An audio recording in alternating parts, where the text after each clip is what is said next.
Satisfacción está en el Señor Jesucristo. Jehová es mi pastor, nada me faltará. Hoy estudiaremos el verso 2 del Salmo 23. En lugares de delicados pastos me hará descansar, junto a aguas de reposo me pastoreará. En el Medio Oriente, las ovejas empiezan a buscar y a comer pasto más o menos a las 4 de la mañana. El pastor las saca del redil y el rocío todavía está sobre la hierba. Todo está en silencio. Pero a las 10 de la mañana, el sol comienza a calentar en serio y el pastor tiene que buscar un lugar sombreado para que sus ovejas puedan pastar.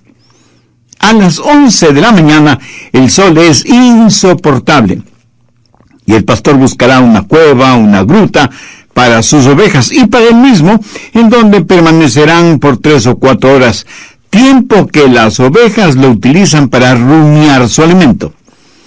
Es durante este tiempo que las ovejas engordan, les crece la lana, maduran, y cada pastor sabe cuán importante es para sus ovejas este tiempo de quietud. En lugares de delicados pastos me hará descansar.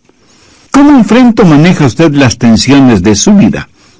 Conozco muchas personas que viven bajo tensión y no saben qué hacer. Están tensionadas y frenéticas y van de un lado a otro siempre ocupadas, apuradas.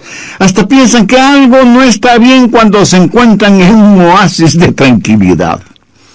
Dios quiere que sus ovejas aprendan a estar en quietud, que aprendamos a descansar en delicados pastos y a beber refrescantes aguas. En el Medio Oriente hay cualquier cantidad de ríos y riachuelos que bajan desde las montañas con ruidoso ímpetu. Las ovejas tienen temor de beber esas aguas y buscan lagos y lagunas con aguas más tranquilas.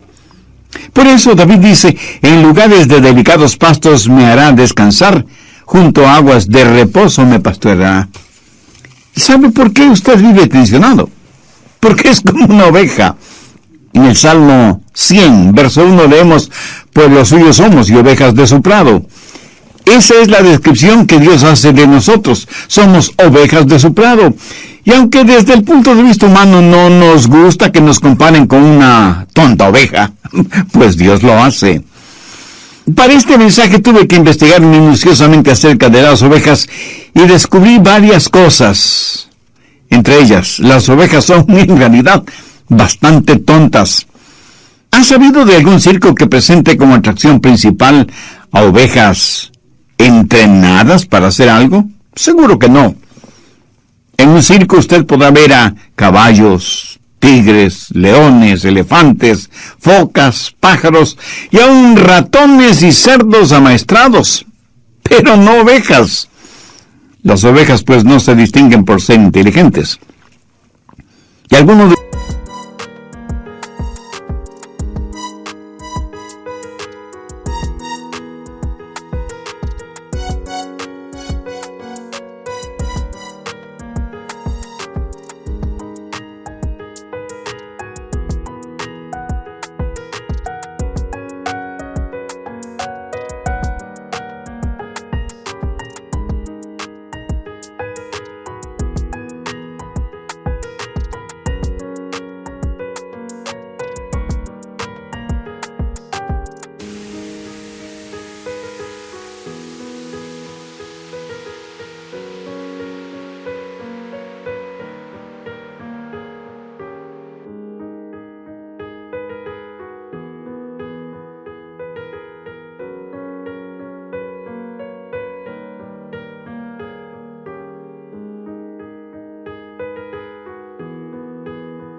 ustedes me dirán, pastor, yo soy muy inteligente.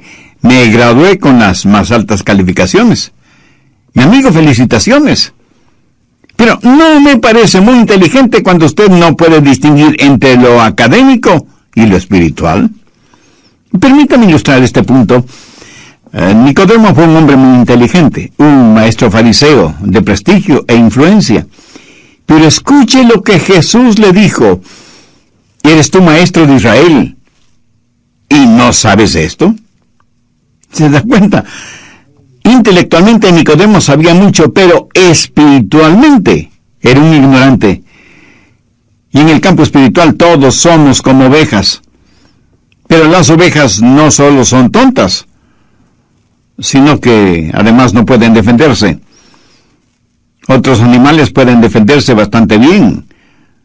Un caballo puede correr, un león puede destrozar, una mula puede dar coces, un tigre puede triturar, un oso puede desgarrar, una serpiente puede morder. Los otros animales pueden defenderse, pero la oveja no tiene cuernos, ni poderosas garras, y ni siquiera es veloz. Sus músculos son tan débiles, su visión es muy pobre, así como su capacidad auditiva. Es un animal totalmente indefenso. De hecho, mire lo que dice el Salmo 44, verso 22. Somos contados como ovejas para el matadero. Por eso es que las ovejas necesitan un pastor para que las defienda. Y por esta misma razón, Pablo, cuando escribió a los hermanos en Corinto, les dijo que nuestra suficiencia estaba en Dios. O sea, nosotros por nosotros mismos no tenemos ninguna fortaleza espiritual. Sabía que las ovejas no tienen ningún sentido de la dirección. Por eso es que se pueden perder fácilmente. ¿Qué dice la Biblia al respecto? Por favor, busque Isaías 53:6. Todos nosotros nos descarriamos como ovejas, cada cual se apartó por su camino, mas Jehová cargó en él el pecado de todos nosotros. Una oveja en el prado comerá un poquito aquí, otro poquito allá, y así paulatinamente se va alejando del rebaño, se va alejando de su pastor, y de pronto está perdida y no sabe cómo regresar al redil. Las vacas regresan sin ningún problema al establo. Lo mismo pueden hacer los caballos. ¿Alguna vez ha tratado de deshacerse de un gato o de un perro? Es una misión casi imposible porque ellos regresarán a su casa. Pero no es así con las ovejas. Ellas tienen que ser buscadas hasta que se las encuentre, porque por sí mismas jamás encuentran el camino de regreso a su casa. ¿Qué es lo que Dios dice acerca de su pueblo en Oseas 11:17? Entre tanto, mi pueblo está adherido a la rebelión contra mí. Ahora, ¿qué significa esto? Pues que tenemos la tendencia de alejarnos de Dios. ¿No le sucede a usted eso? En nuestra naturaleza humana está el alejarnos de Dios, no el acercarnos a Dios. Y cuando pensamos en estas cosas, la ignorancia, la debilidad y la falta de defensa de las ovejas, cuando pensamos en la propensión a perdernos y la necesidad que tiene la oveja de que alguien le cuide y le defienda, entendemos mejor el trabajo del pastor. Permítame preguntarle, ¿alguna vez usted se ha encontrado espiritualmente tendido en el suelo, sin poder levantarse, hasta que otra persona le ayudó a levantarse? Para todo propósito práctico, esa otra persona fue ese momento, un pastor. Y porque somos como ovejas, vivimos tensionados, sin saber qué hacer, o dónde ir, o con quién contar. ¿Cómo enfrenta o maneja usted las tensiones? El Salmo 23:2 tiene algo que decir al respecto. En lugares de delicados pastos me hará descansar, junto a aguas de reposo me pastoreará. Hay por lo menos 3 cosas muy importantes en este versículo. Primero, seguridad. La seguridad de que tenemos en el pastor. Por eso usted puede decir, estoy siempre seguro en Jesús. Recuerde que el Jehová del Antiguo Testamento es el Jesús del Nuevo Testamento. Y Jesús mismo dijo, yo soy el buen pastor. Y Él no solo es el buen pastor, sino que también es el gran pastor y el príncipe de los pastores. ¿Cómo podría nadie tener mayor seguridad que esa? Ahora, ¿cómo Jesús nos da esa seguridad? Bueno, Él no solo que nos creó, sino que también nos guía. Déjeme darle algunas características del pastor, como las encuentro en la palabra de Dios. Compasión, Mateo 9:36, y al ver las multitudes tuvo compasión de ellas, porque estaban desamparadas y dispersas como ovejas que no tienen pastor. Cuando Jesús vio a las multitudes de su día, las vio dispersas, asustadas, frenéticas, debilitadas por la tensión. Y Jesús tuvo compasión por ellas. Pero, ¿qué es la compasión? Esta es una poderosa palabra que literalmente significa convulsionar. O sea, da a entender algo agitado, violento, apasionado. Jesús vio a las multitudes como ovejas que no tienen pastor, y esto causó en él compasión. O sea, una convulsión apasionada. Su compasión fue la causa de que él dejara su cielo, su gloria, y viniera a la tierra para morir por nosotros. Cuando usted piense en el pastor, piense en compasión, en cuidados. Mire Isaías 40:11. Como pastor, apacentará su rebaño. En sus brazos llevará los corderos y en su seno los llevará. ¿Y no es eso maravilloso? ¿No se alegra de que el pastor sea tan tierno con nosotros? ¿No se contenta de que Dios nos da lo que necesitamos, no lo que merecemos? ¿No ha sentido alguna vez que Él le llevaba en sus brazos? Cuando el corderito es débil y bebecito, el pastor lo llevará en sus brazos protectores. En las iglesias y fuera de ellas hay una multitud de pequeños corderitos espiritualmente hablando. ¿Se identifica usted con esta ilustración? Pues usted necesita ser alimentado, cuidado, protegido, guiado. Solo así alcanzará la madurez espiritual y emocional que lo identificará como un hijo de Dios. Segundo, valentía. Jesús no solo es un pastor compasivo y cuidadoso, sino que también es valiente. Mire lo que dice Juan 10, los versos del 11 al 13. Yo soy el buen pastor. El buen pastor su vida da por las ovejas. Mas el asalariado, y que no es el pastor, de quien no son propias las ovejas, ve venir al lobo y deja las ovejas y huye. Y el lobo arrebata las ovejas y las dispersa. Así que el asalariado huye porque es asalariado y no le importan las ovejas. Como usted sabe, los lobos son carnívoros y andan en busca de ovejas a quien devorar. En los días de Jesús, las ovejas enfrentaban muchos peligros: leones, osos, lobos, ladrones, asaltantes, apóstatas y falsos pastores. Jesús dijo que un falso pastor es aquel que es un asalariado, uno que frente al menor peligro abandona las ovejas, porque a él le importa su salario, no las ovejas. En cambio, el buen pastor defiende a las ovejas, pelea por ellas y las protege de todo peligro. En el Nuevo Testamento leemos que los discípulos le dijeron a Jesús que no fuera a Jerusalén, porque era peligroso para él. Tan peligroso que allí en Jerusalén le darían muerte. Sin embargo, Jesús, decidida e imperturbablemente, entró en Jerusalén, sabiendo que allí perdería su vida. Jesús fue verdaderamente un valiente. Amigo, permítame decirle que si usted entiende que es como una débil e indefensa oveja, tiene un pastor compasivo, cuidadoso, valiente. En Juan 10:7, Jesús dijo: yo soy la puerta de las ovejas. Un momentito, pastor. ¿Al fin qué? ¿Es Jesús el pastor? ¿O es la puerta? La respuesta es sí. El pastor es la puerta.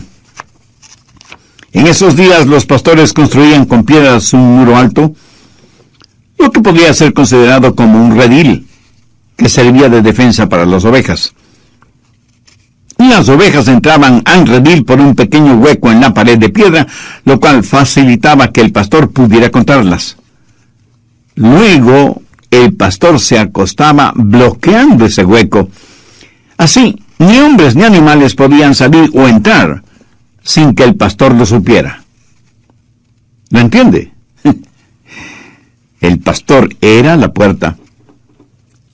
Lo que Jesús está diciendo es que si usted es una de sus ovejas, nadie podrá llegar a usted, a menos que quite a Jesús de su vida.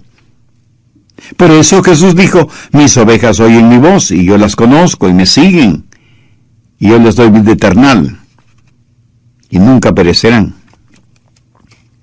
Segundo, seguridad. Lo que usted necesita para enfrentar o manejar la tensión es seguridad. Nosotros no somos más que débiles ovejas, pero Jesús es un pastor fuerte. El buen pastor nos ofrece seguridad. Pero Jesús no solo ofrece seguridad, sino también suficiencia. David en el verso 2 del Salmo 23 declara, en lugares de delicados pastos me hará descansar, junto a aguas de reposo me pastoreará. Todo lo que necesitamos y mucho más lo encontramos en Jesucristo. Así que, ¿por qué vivimos tensionados? Pues porque pensamos que nuestras necesidades no van a ser satisfechas. Y angustiados decimos, no voy a tener lo que necesito.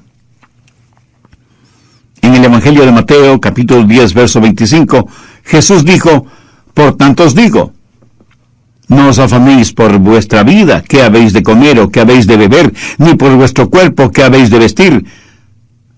¿No es la vida más que el alimento y el cuerpo más que el vestido? ¿Sabe cuál es la preocupación de la mayoría de las personas? Escuche, el alimento, los amigos, la fama, la fortuna, las modas y la salud física. Pero estas cosas no solo son preocupación de los inconversos, sino también de los creyentes. Ahora, por favor, entienda bien lo siguiente. Jesús no dijo que estas cosas no eran importantes, sino que había que ponerlas en la perspectiva correcta. Por eso dijo en el verso 33, mas buscad primeramente el reino de Dios y su justicia, y todas estas cosas os serán añadidas. ¿De qué cree que Dios está hablando cuando menciona pastos delicados y aguas de reposo? Tercero, suficiencia. ¿Cree que está hablando de una abultada cuenta bancaria? De ninguna manera. Por lo general, los ricos incrédulos nada saben de pastos delicados y aguas de reposo. Veamos ahora el Salmo 22, 26. Comerán los humildes y serán saciados. Alabarán a Jehová los que le buscan. Ahora demos un pequeño salto hasta el verso 29. Comerán y adorarán todos los poderosos de la tierra. Dios quiere ovejas sanas y saludables. Los delicados pastos simbolizan la palabra de Dios. Las aguas de reposo representan la quietud del Espíritu de Dios. Mi amigo, usted debe encontrar su satisfacción en Él, porque si no es así, usted vivirá bajo tremenda tensión. Esa tensión será el resultado de que las necesidades de su corazón no han sido satisfechas. Cuando están bajo tensión, la mayoría de las personas tratan de encontrar no solución, sino refugio en el alcohol, las drogas, el sexo ilícito, la popularidad, la fuerza, la riqueza, etc. Y cuando todo esto fracasa, es posible que terminen suicidándose. Amigo, amiga, ¿cómo enfrenta usted las tensiones de la vida? ¿Envenenándose con fármacos? ¿Haciendo más rico a algún psicólogo que él mismo vive tensionado con las tensiones de los demás? Y si ya todo lo que ha tratado no funciona, ¿le ha pedido ayuda al Señor Jesucristo? ¿Haría? De ninguna manera. Por lo general, los ricos incrédulos nada saben de pastos delicados y aguas de reposo. Veamos ahora el Salmo 22, 26. Comerán los humildes y serán saciados. Alabarán a Jehová los que le buscan. Ahora demos un pequeño salto hasta el verso 29. Comerán y adorarán todos los poderosos de la tierra. Dios quiere ovejas sanas y saludables. Los delicados pastos simbolizan la palabra de Dios. Las aguas de reposo representan la quietud del Espíritu de Dios. Mi amigo, usted debe encontrar su satisfacción en Él, porque si no es así, usted vivirá bajo tremenda tensión. Esa tensión será el resultado de que las necesidades de su corazón no han sido satisfechas. Cuando están bajo tensión, la mayoría de las personas tratan de encontrar no solución, sino refugio en el alcohol, las drogas, el sexo ilícito, la popularidad, la fuerza, la riqueza, etc. Y cuando todo esto fracasa, es posible que terminen suicidándose. Amigo, amiga, ¿cómo enfrenta usted las tensiones de la vida? ¿Envenenándose con fármacos? ¿Haciendo más rico a algún psicólogo que él mismo vive tensionado con las tensiones de los demás? Y si ya todo lo que ha tratado no funciona, ¿le ha pedido ayuda al Señor Jesucristo? Escúcheme. De hecho, Él debió ser su primera opción, no su llanta o rueda de emergencia. Así que ahora enfrenta la siguiente realidad: seguir viviendo estrangulado por la tensión o ser liberado por Jesús y conocer el secreto de la satisfacción. Por favor, busquen el Evangelio de Lucas, el capítulo 4, en donde encontramos la forma en que Satanás tentó a Jesús. Veamos el verso 4. Jesús respondiendo le dijo: escrito está, no solo de pan vivirá el hombre, sino de toda palabra de Dios. ¿Qué significa esto? Que la Biblia debe ser su alimento espiritual, así como el pan lo es para el hombre natural. ¿Sabe lo que significa el ser bendecido? ¿Sabe lo que la palabra bendecido significa? Es la palabra griega makarios.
Y quiere decir feliz o satisfecho, contento o gozoso.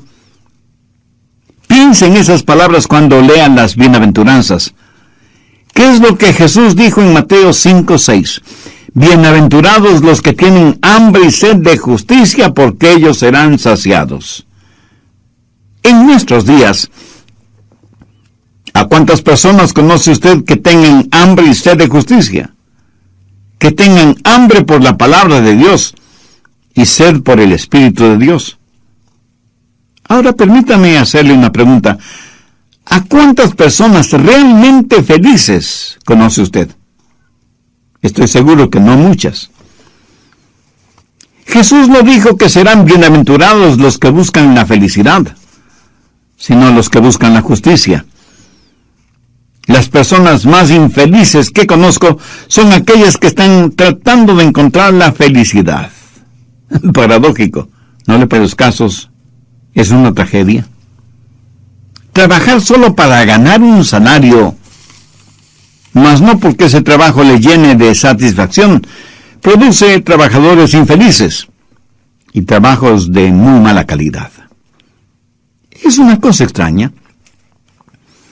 La felicidad es algo que nunca la encuentra cuando la está buscando, sino algo con lo cual usted tropieza, por así decirlo, cuando está sirviendo a Jesús.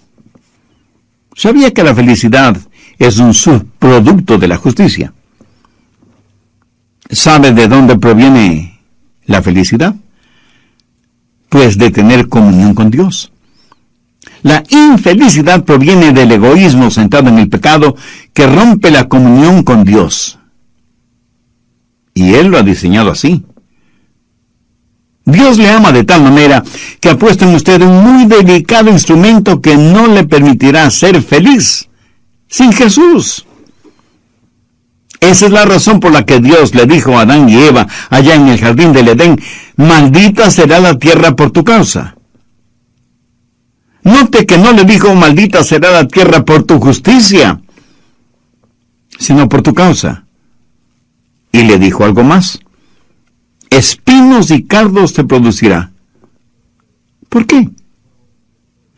¿Por qué quiso Dios que las rosas tengan espinas? La peor cosa que le puede pasar a un hombre pecador sería el tener un corazón enfermo y contaminado y sin embargo vivir en el paraíso. Nunca saber que algo está mal con él. Por eso Dios nos dio cardos y espinas, y problemas, y desilusiones, para decirnos algo no está bien en el mundo. Es la presencia del pecado. ¿Cuál es la respuesta? Justicia. Lo que mucha gente está tratando de lograr es hacer desaparecer los cardos y las espinas sin enfrentar el problema que los causa. Supongamos que usted tiene un terrible dolor de cabeza y fiebre y le duele todo el cuerpo. Evidentemente algo no está bien interiormente en su cuerpo. Va donde su doctor, quien le receta una fuerte medicina para eliminar el dolor y rebajar la fiebre, pero no para eliminar la infección. Mi amigo, ese no es un buen doctor. Usted quiere que él elimine el dolor, pero solo como el primer paso para eliminar la infección, que es la que está causando todo el problema dentro de su cuerpo. Escúcheme, la gente está tratando de ser feliz curando los síntomas, tomando aspirinas, cuando perfectamente bien saben que lo que necesitan es una operación para eliminar el cáncer que está carcomiendo su cuerpo. Si usted en verdad busca la justicia, tiene que tratar de eliminar la infección, el cáncer, la causa. Busque la justicia y será feliz. Esa es la mejor forma de eliminar la tensión. Lo que usted necesita tener es que la más profunda urgencia de su corazón y su vida sea satisfecha. ¿Cuál es, o más bien dicho, debe ser la más profunda necesidad de su corazón y de su vida? Adorar a Dios, beber de su espíritu, alimentarse de su palabra. Eso es suficiente. En pocas palabras, la más profunda necesidad de su alma solo será satisfecha en Jesús. Así que en nuestro buen pastor tenemos seguridad, suficiencia y serenidad. Las ovejas no se acostarán hasta que estén contentas. ¿Ha visto cuán apuradamente vive la gente? Cuando estoy en el aeropuerto me pregunto, ¿a dónde irá tanta gente? Y en las carreteras es lo mismo, miles, millones de personas yendo y viniendo. ¿Hacia dónde van y de dónde vienen? Vamos a toda velocidad sin saber por qué, pero lo importante es ir lo más rápidamente posible. Parece que la gente ya no tiene tiempo para calmarse, para rebajar la velocidad, para tener quietud y conocer que Dios es Dios. No es pecado tener un momento de quietud. Yo creo que no tenerlo lo es. Alguien muy acertadamente ha dicho, un gran número de cristianos están tan ocupados haciendo el bien, sirviendo a otros en el nombre del Señor, que no tienen tiempo para estar a solas y en quietud con el Señor, a quien dicen amar, obedecer y servir. ¿Sabe que esto es dolorosamente cierto? Y la Biblia respalda no el concepto, sino la realidad del descanso. Veamos Isaías 30:15. En descanso y en reposo seréis salvos, en quietud y en confianza será vuestra fortaleza. En el Salmo 46:10 leemos, estad quietos y conoced que yo soy Dios. ¿Sabe lo que las ovejas hacen cuando están descansando? Están rumiando. Como lo dije antes, tuve que investigar mucho acerca de las ovejas para preparar este estudio bíblico. ¿Sabía que las ovejas tienen un segundo estómago? ¿No? Pues ahora ya lo sabe. En ese segundo estómago, las ovejas depositan la hierba o la alfalfa o lo que hayan estado comiendo, y cuando se acuestan para hacer la digestión, ella regurgita lo que haya comido para masticarlo bien, para saborearlo. Y aunque la palabra regurgitar no describe ninguna cosa elegante o atractiva, en cambio describe perfectamente bien una acción indispensable en la vida de las ovejas. Ese tiempo de rumiar lo regurgitado es el tiempo más productivo de la oveja. Y aunque a usted le parezca increíble, la oveja crece más durante ese tiempo de quietud y serenidad. Ahora, ¿qué significa todo esto? Si los delicados pastos son la palabra de Dios, ¿qué es lo que hacen las ovejas al rumiar? Para rumiar, para asimilar lo que Dios nos ha dado. Creo que la mayoría de los creyentes piensan que le hacen un favor a Dios yendo a sus respectivas iglesias los domingos. Y no les preocupa mayormente lo que el pastor predica, lo importante es que les vean en la iglesia. El domingo o cualquier otro día de la semana, al llegar de la iglesia, medita realmente en lo que ha escuchado. Tiene un tiempo de quietud a solas con Dios. ¿Alguna vez ha notado los pensamientos espirituales prácticos que Dios le da?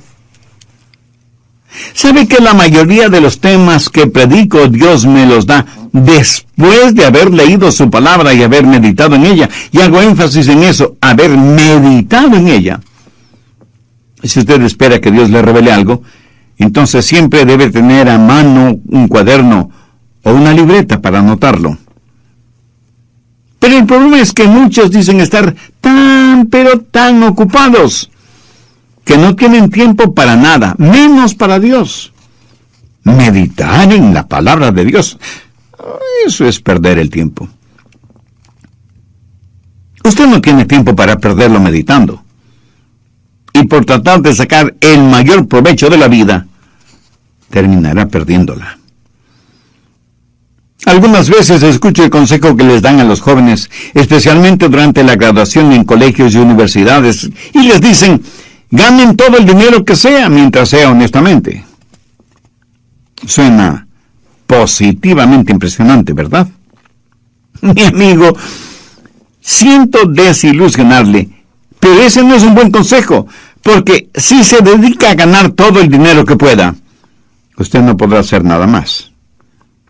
Estará ganando dinero cuando podría estar estudiando la palabra de Dios, o sirviendo de voluntario en algún hospital, en algún orfanatorio, o en algún asilo de ancianos.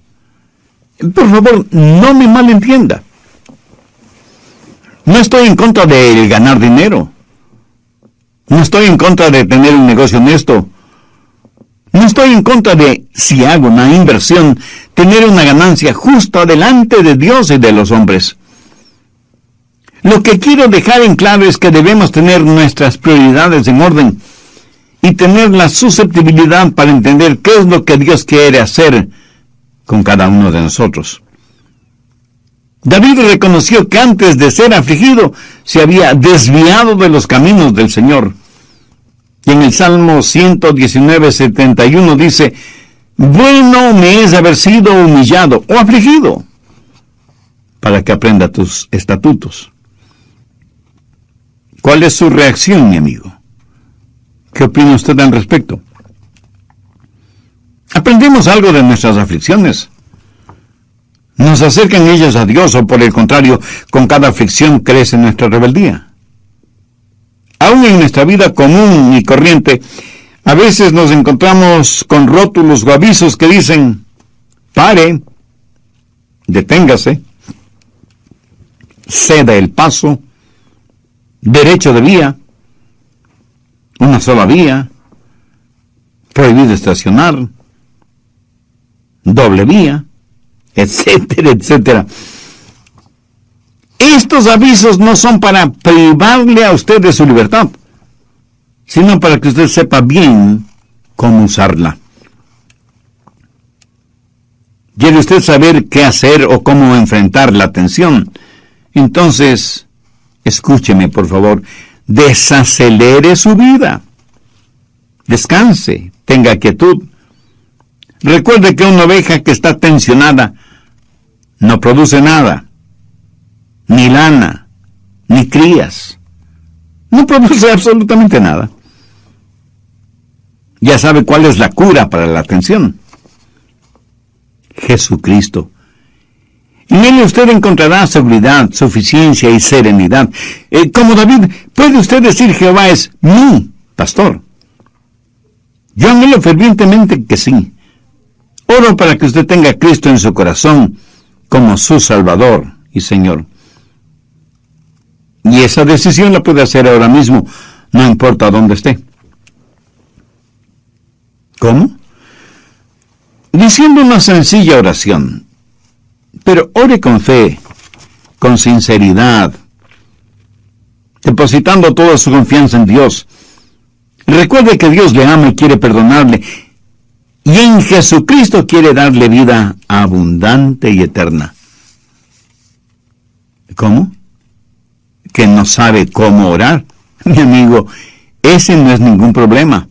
Dios escuchará su oración, aunque usted no verbalice ni una sola palabra, porque Él conoce las intenciones y las motivaciones del corazón humano. Así que ya sea en voz alta o en voz baja o silenciosamente, Dios siempre escuchará su oración. Ore conmigo y diga: querido Dios, gracias por haber tocado mi corazón por medio de este mensaje de tu palabra.